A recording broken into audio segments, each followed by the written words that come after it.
नहीं है। इस सरकार में बहू बेटी की इज्जत ही नहीं, जान भी असुरक्षित है और इसका ताजा उदाहरण आप लोग देख। खास करके दुमका में लगातार ये घटना होना मतलब लग रहा है कि दुमका को ट्रैक कर लिया। एक यूट्यूबर है और एक वकील साहब है, तो वकील साहब का तो समझ में आता है, लेकिन यूट्यूबर जो अपने आप को समाज सेवी कहता है, हम लोग एसपी तक को भी लिख के दिए, अभी तक उसका यूट्यूब बंद नहीं हुआ, उसका बकवास बंद नहीं हुआ है। वो लगातार जो है भड़काने का काम जो हम लोग। यह दुमका का फूलो झानो मेडिकल कॉलेज अस्पताल है और यह दूसरी बार गवाह बन रहा है पेट्रोल कांड का। अभी अगस्त महीने में 23 तारीख को यहाँ एक पीड़िता को लाया गया था, इसलिए कि शाहरुख नामक एक युवक ने उसके देह पर पेट्रोल छिड़क करके उसमें आग लगा दी थी। तब भी यहाँ इलाज नहीं हुआ था, वो रेफर हुई थी। इस बार आज भी वैसी ही घटना यहाँ दोहराई गई है और एक लड़की के ऊपर पेट्रोल दे करके उसमें आग लगा दिया गया है और फिर उसको यहाँ से रेफर हो गया है। ये फूलो झानो मेडिकल कॉलेज अस्पताल है दुमका का। अब यहाँ से हालांकि वो लड़की नहीं है, जीवन और मौत के बीच में भी वो कहीं रास्ते में ही झूल रही होगी और जब वो रिम्स में जाएगी फिर क्या होगा वो बात की बातें हैं। लेकिन यहाँ के लोगों ने जो उस वक्त घटना को देखा था, मैं प्रत्यक्षदर्शियों से आपको बात कराता हूँ कि क्या स्थिति थी उसको और कितना ये लोग मर्माहत हैं उस चीज़ को लेकर।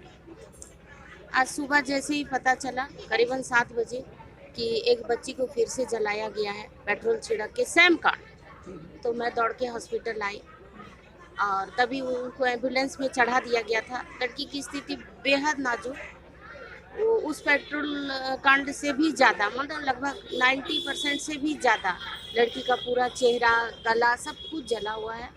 बोलने की स्थिति में नहीं थी, लड़खड़ा के थोड़ा बहुत बोल रही थी और हमको नहीं लगता है कि ये बच्ची कहीं भी ठीक हो पाएगी, हमको नहीं लगता। आप भी उस वक्त यहाँ पर आई हुई थी जब वो लड़की यहाँ पर थी, जीवन मौत से जूझ रही थी।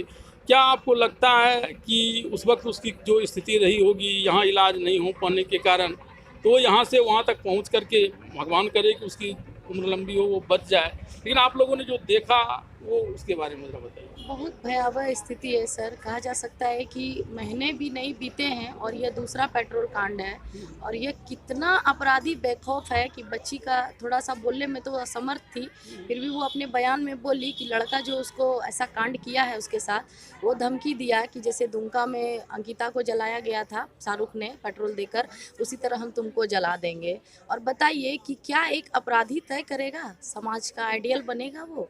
ये कौन ऐसा विक्षिप्त मानसिक वाला लोग है, कैसा हमारा समाज किस जगह पर जा रहा है? तो ये जो उस प्रकार की घटना घटी थी, यहाँ पर पिछले बार मुख्यमंत्री नहीं आए थे, लंबे समय तक जो सरकार है उसमें से किसी ने यहाँ आकर के सुधि नहीं ली थी अंकिता कांड में, तो शायद बेखौफ हो जा रहे हैं अपराधी। क्या आपको लगता है कि यहाँ के प्रशासन उस प्रकार का अपराधियों में खौफ पैदा नहीं कर पा रहा है और इस प्रकार से मुख्यमंत्री तब से लेकर अभी तक नहीं आए, तो जो अपराधियों में एक खौफ होना चाहिए था, लोगों में जागरूकता होनी चाहिए थी, दोनों ही की कमी? निश्चित तौर पे ये बोल सकती हूँ कि बिल्कुल प्रशासन का कोई खौफ नहीं रहा। अगर खौफ रहता तो 40 दिन के अंदर ये तीसरी घटना, बीच में एक फांसी लगाकर भी बच्ची को मार दिया गया। लगातार ये घटना दर्शाता है झारखंड सरकार निकम्मी सरकार है। ये सरकार से राज्य चलने वाली नहीं है। इस सरकार में बहू बेटी की इज्जत ही नहीं, जान भी असुरक्षित है और इसका ताजा उदाहरण आप लोग देख रहे हैं। तो आप बताइए, आपको भी क्या वही लगता है कि जो हेमंत सोरेन उस वक्त नहीं आए थे तो अब तक नहीं आए हैं, हालांकि किसी भी कांड में सांत्वना देने के लिए पीड़ित पर, और लंबे समय तक तो सरकार का कोई नहीं आया था। बाद में बसंत सोरेन आए तो उन्होंने भी जो टिप्पणी की आप लोगों ने देखा था। तो आज महिला होने के नाते आप लोग को क्या लगता है कि सरकार बहुत ही निकम्मी है और इससे ये झारखंड नहीं चलेगा। और इस सरकार में अपराधी जो है, जितने भी अपराधी हैं, जघन्य अपराधी सब बेखौफ हैं और हमको जहाँ तक ये लग रहा है कि बहू बेटी अब बिल्कुल असुरक्षित है। और खास करके दुमका में लगातार ये घटना होना मतलब लग रहा है कि दुमका को ट्रैक कर लिया गया है इस सब घटनाओं के लिए। तो यहाँ की प्रशासन पर लाजमी है कि सवाल उठनेंगे ही और उठ रहे हैं। तो सवाल प्रशासन पर उठना चाहिए, सरकार पर उठना चाहिए, ये तो तय है। पिछले बार के कांड में हम लोगों ने देखा कि बाहर से कोई यूट्यूब पर तरह तरह की बातें हो रही थी, खास करके जो उसमें अपराधी था उसको बचाने का प्रयास किया जा रहा था। तो यूट्यूब वगैरह की भूमिका आप देखते हैं? यूट्यूबर जैसे कि अभी शाहरुख को बचाने के लिए एक यूट्यूबर जो अपने आप को समाज सेवक बोलता है, लगातार हम लोग को हम लोग के नाम से हंसी मजाक करना, वीडियो बनाना और अपने एक समुदाय के लोगों से विवर्स बनवाना और हम लोगों को गाली सुनवाना, मजाक उड़ाना, यही तो वो कर रहा है। और उसका कोई, हम लोग एसपी को तक को भी लिख के दिए, अभी तक उसका यूट्यूब बंद नहीं हुआ, उसका बकवास बंद नहीं हुआ है। वो लगातार जो है भड़काने का काम, जो हम लोग का गवाह बना है, इस थ्रू वो भड़काने का कोशिश कर रहा है और लगातार पोस्को एक्ट का उल्लंघन करते जा रहा है, पर इसमें अभी तक कोई कार्रवाई नहीं हुई। तो आपको भी क्या लगता है कि इस प्रकार का जो कोई भड़काने वाला ये होता है तो उसको लेकर के अपराधियों में यह प्रवृत्ति होती है कि फिर दोबारा ऐसा कांड कर देगा तो कोई, तो वो बच जाएगा, ऐसा लगता है कि आप लोग? हाँ, अभी जैसा कि बच्ची का बयान था आज का, जो पेट्रोल पीड़िता जो है वो खुद बोल रही है कि ऐसा शाहरुख का ही नाम लेके बोला गया, तो कहीं ना कहीं ये तो बात तो, और बचाने के लिए एक यूट्यूबर है और एक वकील साहब है, तो वकील साहब का तो समझ में आता है, लेकिन यूट्यूबर जो अपने आप को समाज सेवी कहता है और लगातार वो अपराधियों को बचा रहा है, उसके लिए फंड भी इकट्ठा कर रहा है खुलेआम, और उस पर कोई कार्रवाई सरकार भी तो नहीं कर रही है और प्रशासन भी नहीं कर रही है, वो खुलेआम जो है चैलेंज कर रहा है। तो इस प्रकार की भी बातें आती है, कई लोग अपराधी को बचाने के लिए एक मुहिम सा छेड़ देते हैं।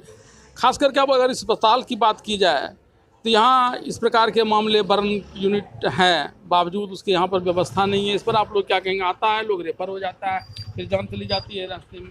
बिल्कुल नहीं, यहाँ पर तो चाहे हमारी पार्टी की हो चाहे गैस पार्टी, जहाँ की बात हो, हम तो सिर्फ यही चाहते हैं कि पीड़िता के मरने के बाद अगर कोई फंड या कोई उपहार न दिया जाए, हम तो सिर्फ यही बोलेंगे कि वन विभाग के व्यवस्था सुधार कर दे, चाहे जो भी है, ताकि इस तरह की जो बच्ची जल के आती या कोई भी आदमी आते हैं, उनके लिए कम से कम प्राथमिक सुविधा हो, कम से कम।